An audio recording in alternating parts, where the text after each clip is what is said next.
Hi guys, just waiting for to go live here in a second. Take just about a minute.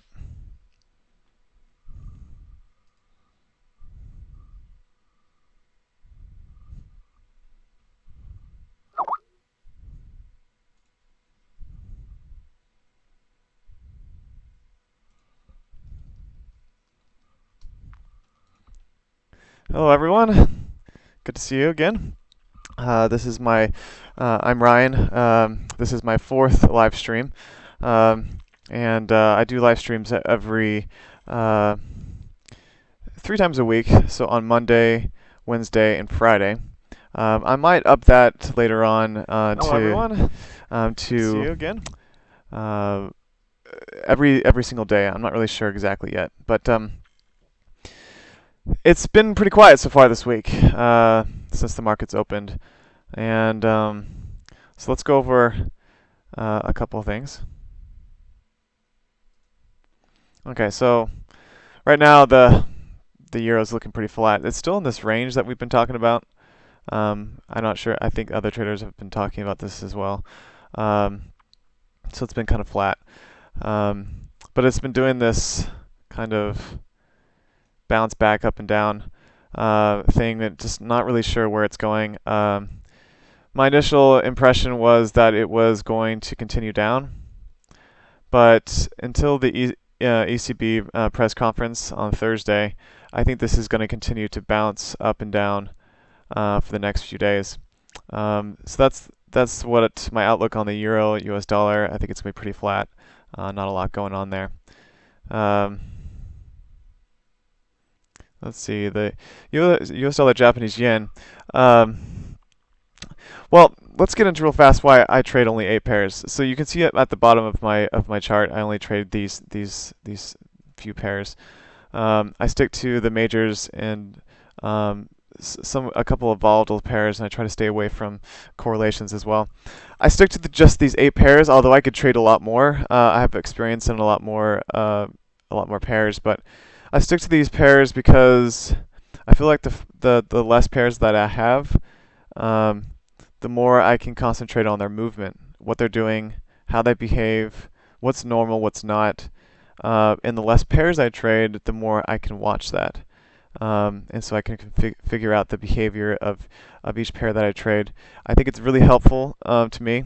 If I'm trading too many, it's really hard to keep track of what's happening, and I'm feeling more like I'm guessing the market than actually understanding the behavior behind why a pair moves. So I guess we can get back into the US dollar Japanese yen. This pair I talked a lot about last week because it had this big move up, and it was caused by a possible stimulus for first Japan. And we still don't know what that is. Not a lot of talk. It's still going up. It's been doing this kind of trending motion here, and it's moved up a lot. I still think that the potential for it falling down is pretty high, going down from this point, just because it has moved so much in the last week or so. I'm going to be looking for trades once it breaks this top level. I think I won't be looking for any trades when it breaks down here, though. I think I would want it to move to break past this level here before I would look for buying opportunities. But right now, I'm definitely looking for it to break up there, and then I'd look for a sell opportunity to go down after that. So that's what I'm looking at right now on the the US dollar Japanese yen. So not a lot going on this pair. It's like I said, it's been really flat. So we're gonna move on to the euro Australian dollar. Again, huge big trend that's been going on with this pair, but something interesting is changing. We've got a flat market or a ranging market going on here. I mean, it's a pretty tight range too for this pair. And I expect that it will probably continue to do this again until the ECB press conference. Unless, actually, no. Well, I think that it may change a little bit. I think we have some um, odd news coming up. The Australian news coming out later today that could make this pair move quite a bit more. But I do think that euro pairs will be somewhat flat until that ECB press conference. Okay. I'll be looking for to take trades at a break below here, that level. And I won't be looking for any other trades besides this coming down, breaking that level, and I'd be looking to buy the market after that, or buy this pair.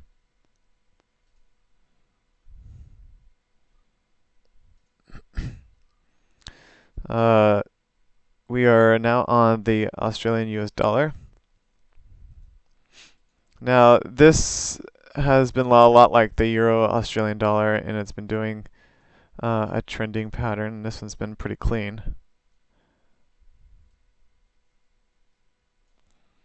And it's been in a way doing this staircase. Oops, I almost messed that up. Then that, and then this. It's been doing this for quite a long time, since right after the Brexit happened. And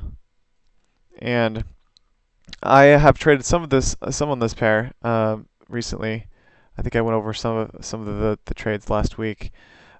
We had one here and a trade here, and they were both sells.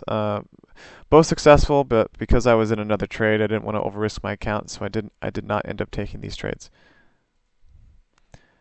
I'm looking for this level to be broken before I take any trades, I believe. Yeah. I want this to move down from the top. I want this to move down more. I want it to move at least 150, probably 200 pips. I would say probably, to be safe, 200 pips from the top down to the bottom. I think that would be right around.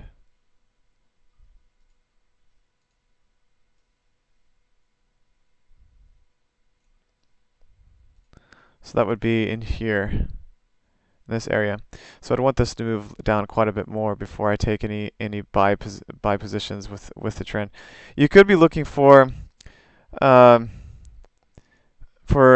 areas to get in to buy the market if you're looking to not counter the trend. What I do, you can also trade with the trend as well.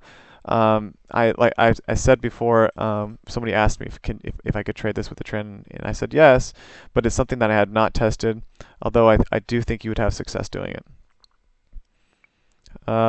So let's move on to the pound Japanese yen. Now, we did have a trade on this pair this week. It moved down. Let's count from the top down to the bottom. It was over 500 pips, which is pretty substantial. The pound pairs are still very volatile at this time. The markets opened up at a pretty big gap.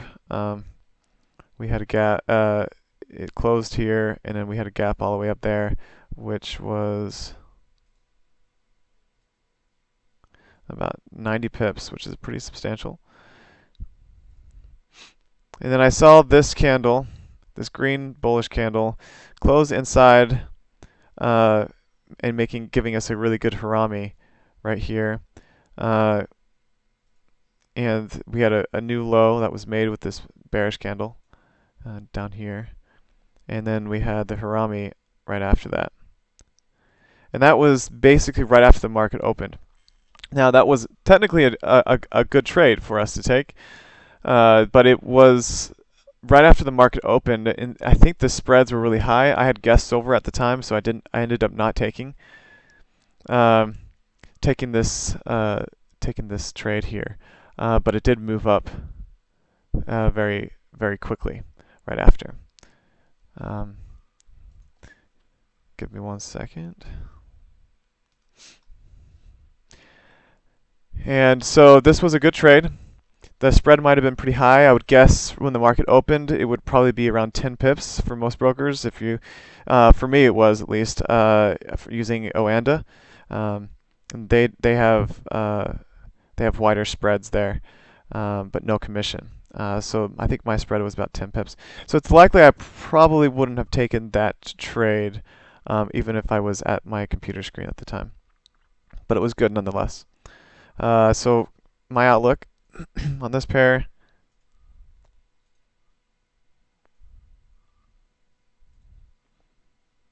is it's obviously trending up.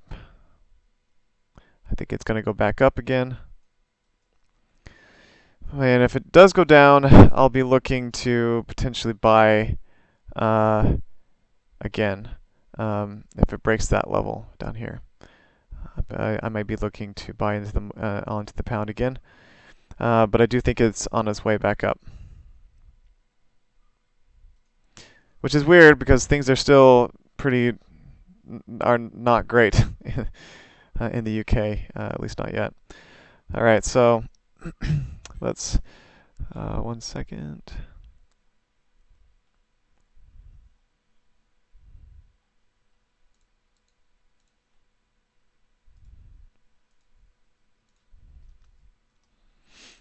Okay, so we're going to move on to the Euro Japanese yen.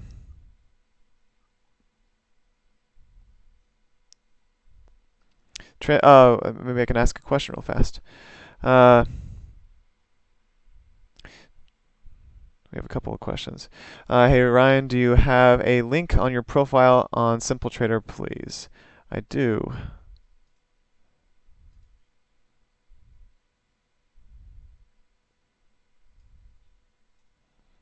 Let me pull that up for you.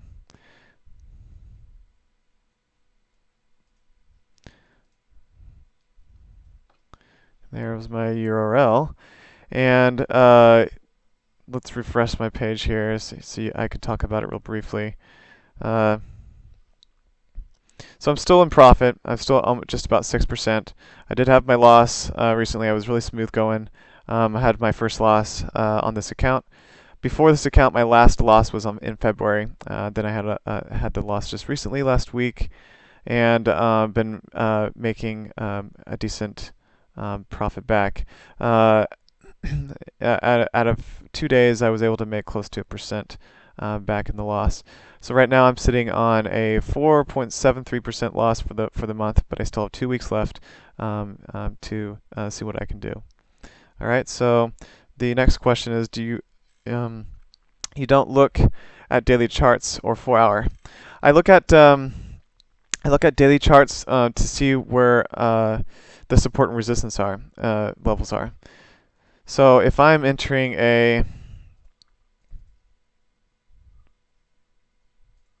let's say I'm gonna enter a sell right here after this new high here. Oops, I didn't mark that very well. So we had a new high that was made with this bullish candle, then a harami there. So my entry would have been right here, right on the next candle. And so what I would do is I would look at to put in my second in my basket trades, I would look at the support resistance on the 1-hour first to see what's closest. So I'd see this is the Euro Japanese yen, so my first support resistance level would be right here, which is about 70 pips. It's a little bit close for this pair. So if I had questions about that, so then I would mark likely this level, which is another 80 pips, and then here. Then I would double check on the higher time frame, usually the 4-hour, to see if my levels were good enough. So I'd probably change this support resistance level here, the first one. And the second one I would change as well. So that's probably what I would do. So first entry here.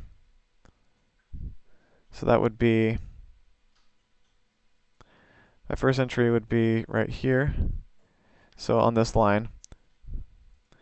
But, I mean, let's see if I can make this easier. So first entry here, second entry here, third entry here, and then fourth. And those would be, these second, third, and fourth would be pending orders.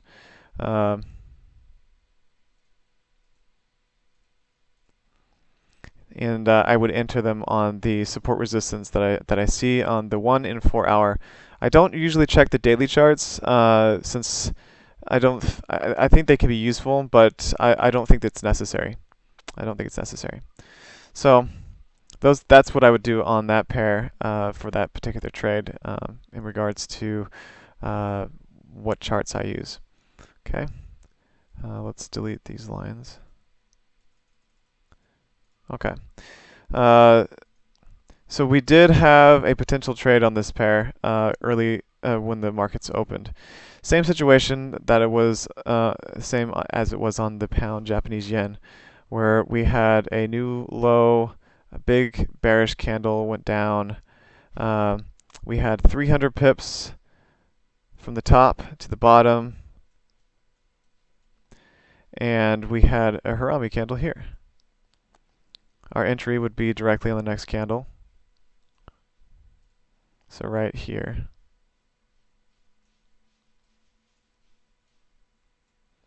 On that candle, and we would look for, on the Euro Japanese yen, I'd probably look for about 30 pips, and that's what happened. It went a lot more than 30 pips actually.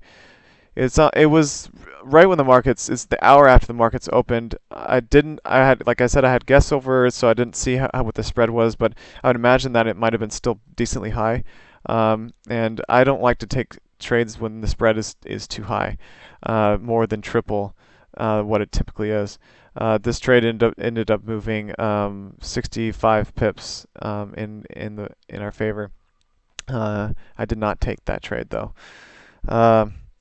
This one could have been considered with the trend, because if you look at it here, we have this moving up, that channel. If you want to do a staircase, you technically could as well here. I mean, it did go down, but I think it's going to go back up. You could even do this as well. And we'll see if it actually breaks this level and goes down or not. I'll be looking for trades when it breaks this level.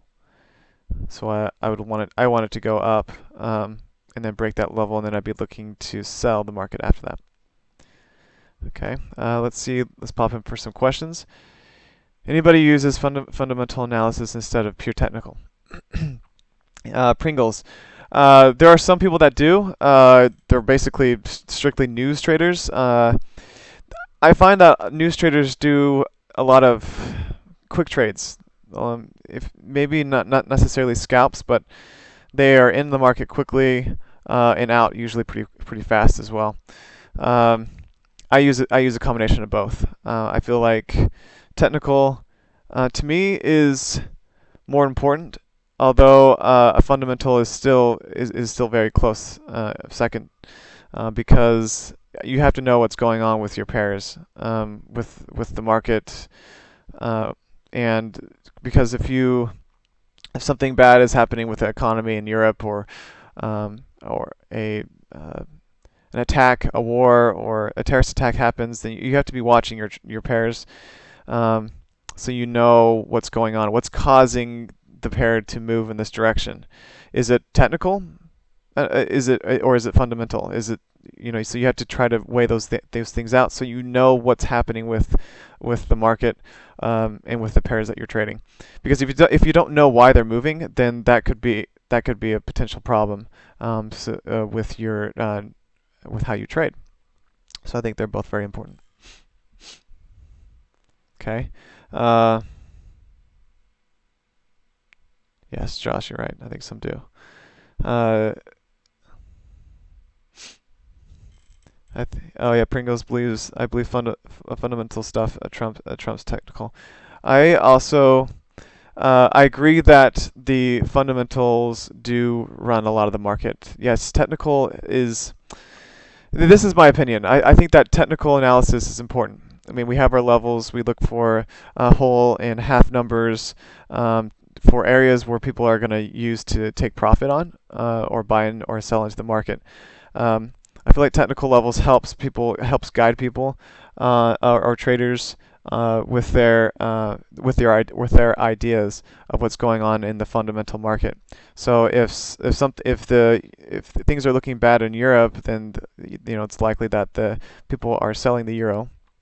And I would keep in mind that that's when you look for technical analysis. Is if you know that the euro is weakening, then you look for areas that you could potentially take profit or enter the market when you're selling. That's when you start looking at the 1 hour, the 4 hour charts, trend lines, certain levels to see where a good place to enter the market and a good place to exit the market, based on that fundamental news that you took with the weakening euro. Okay. Let's go on to the next pair, which is the pound Australian dollar. This also gave us a signal or a entry. We have a trend line here. We also have a good staircase where we made new higher lows, higher highs, and we had entries. We had entries with looking at the technical analysis side. We had a good move down here. So that's about 337 pips. And we had a Harami candle here. And then another Harami candle here after that move. And this move from the top to the bottom was about 300 pips as well, which is substantial enough. I mean, this is a very volatile pair, the pound Australian dollar. So 300 pips is probably the minimum I would look for retracement, and then a move back up or back down. So that's what happened. We had those two positions, and we didn't have any positions in this whole move or any potential trades until this point here. Right there. So where do we enter? We enter right after this candle closes, so we would enter right there.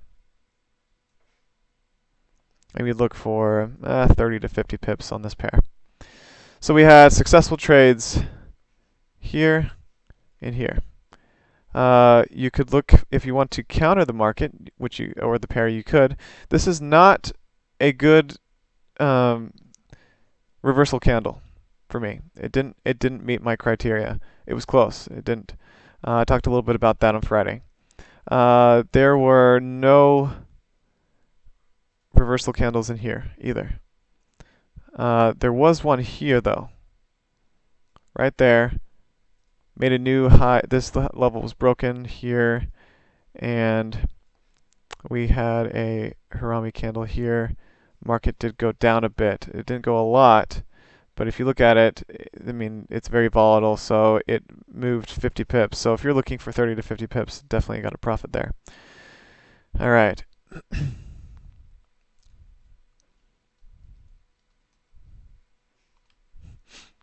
Okay. So my outlook on this is potential of a good potential for it to continue to move up again, and looking to test this high, maybe even break it.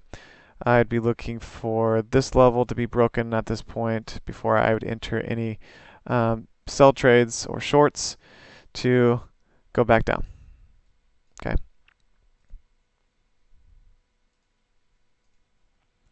All right, so this is my last pair, and this is the pound US dollar. And similar story as all the rest of them. Got this trend, this shorter term trend lines going on here. The staircase again, higher lows, higher highs, and not much movement going on. And we didn't have any trades this week so far on this pair, although this one was really close. So we had a new high made here, a downward motion, and we had 342 pips. This candle was almost a Harami candle, a good indication, which would have been a great trade because we had 1, 2, 3, 4, 5, 6 bearish candles in a row. So when we have the first bullish candle, and if it's like a good indication that the market's going to that the pair is going to bounce back up or retrace, then I would have taken that. If it was an engulfing, if it was Harami, or just some kind of hint that that was going to happen. To me, this wasn't good enough. It did. I would want this candle to stay inside this red candle here, or this bearish candle. It broke the high, and so that was not an indication to me to buy into the market, into the pair. So I stayed out of that, but we did have a lot of trades at the end of the week though on this pair. Sell here, new high made recently here, and this candle made a new high, and it was an engulfing bearish candle after a big push up. So my entry would be here. Sell there, and it moved back down in a big way. Now I know some people can use like Fibonacci's to try to figure out how much profit they want to take on it, but like I told you before, I want to take just a small piece of this move back down. Now this candle is a really good indication, though, that there's a lot of people taking out their buys here, or their long positions, and then potentially this pair would move back down, and it did in a big way. So we had one here last week as well. Whoa.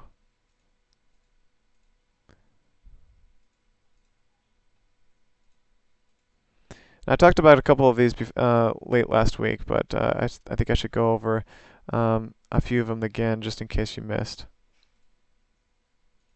Sorry, my scroll wheel's on. Okay, so right here there was one, and that did move down. It didn't move down in a huge way right there. It was about 30 pips. It moved back up, and then it headed back down. So that would have been a decent trade to have been in, although it didn't take profit right away. All right, so I'm going to start opening things up to question. If anybody has any questions regarding this, I'll talk a little bit more about what I'm seeing, what we're looking at, what I'm looking at before I enter a trade, and then we'll go from there. So if anybody has any questions, feel free to ask them. If you want any tips on the pairs that you're trading, I could help you do that, give you some of my analysis, and where I would buy into the market, if I would not, all that kind of stuff. All right. So like I said, briefly mentioned before, that everything's kind of flat right now. Not a lot going on. So I don't really think it's a great time to buy or sell or short or long anything really. I mean, people might think, that the pound pairs are in an uptrend right now. Yeah, they are, but I don't know how long that's going to go on for. If they're just going to stop right away, my outlook is that they will continue to go up, but considering the pressure from the Brexit is still happening, and it will still continue to keep happening for a while now. I don't feel really comfortable buying these pairs yet. So yeah, maybe I could talk a little bit about for the next couple of minutes while people, if anybody asks any questions about why I trade like this. why I trade differently than a lot of other traders out there. I try not to make big calls, which mean when I say that, I mean I try not to guess the market where it's going to go. I don't like, for example, I don't think it's gonna.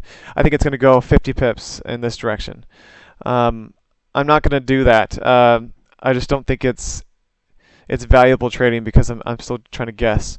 But if I can get hints into price action and what's going on there, and looking for a small piece of that move, then I'm more likely to get a profit on that. The more pips I try for, the harder it is to gain those pips. So just think about it. If it's much harder to get 50 pips compared to even 40, and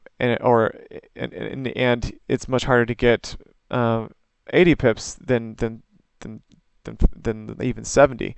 It's just that's kind of how it works for me. I've done a lot of testing with robots and EAs and back testing on visually as well, and it's just really hard to do that. So that's why I shoot for small gains, and I have about 10 to 15 trades per month. Okay, so. And I trade only 8 pairs, so I don't have a lot of trades. I think I said 10 to 15 trades per month, but I meant probably anywhere from 7 to 10 trades per week, and maybe 20 to 30 trades per month. So I'm not trading a ton, but it's enough. I have a 7% cutoff on my trades, and I profit around 3 to 5% per month doing what I'm doing. I have a 72% win rate with my first executions or my first trades, and then I basket my trades after that, and then eventually, if the basket gets too far away from me, then I will cut off and at anywhere from 5 to 7%. That percentage may change at some point, but right now my max cutoff is 7%. Okay. Let's see. Anything else I want to talk about?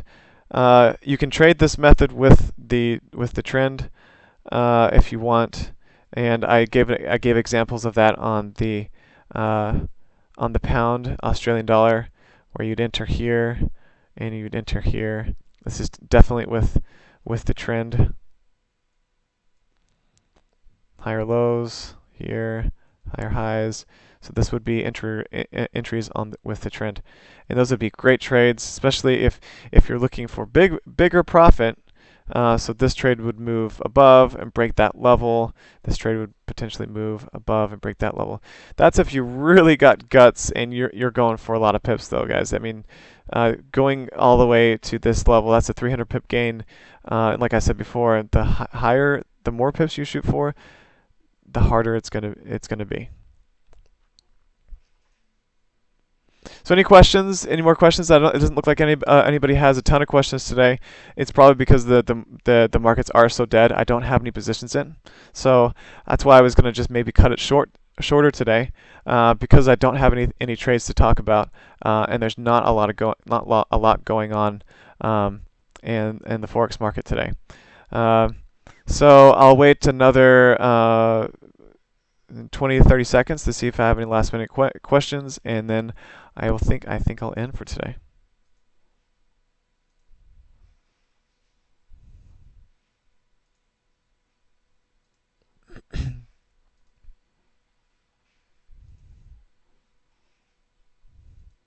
Maybe I can ask this before I go.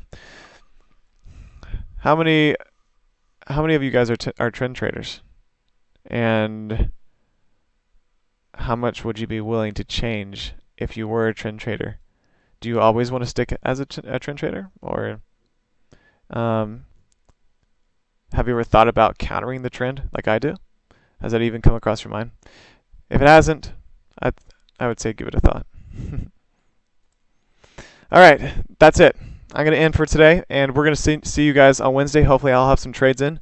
And if not, then we'll talk briefly about what I think is going to happen with my eight pairs, and we'll go from there.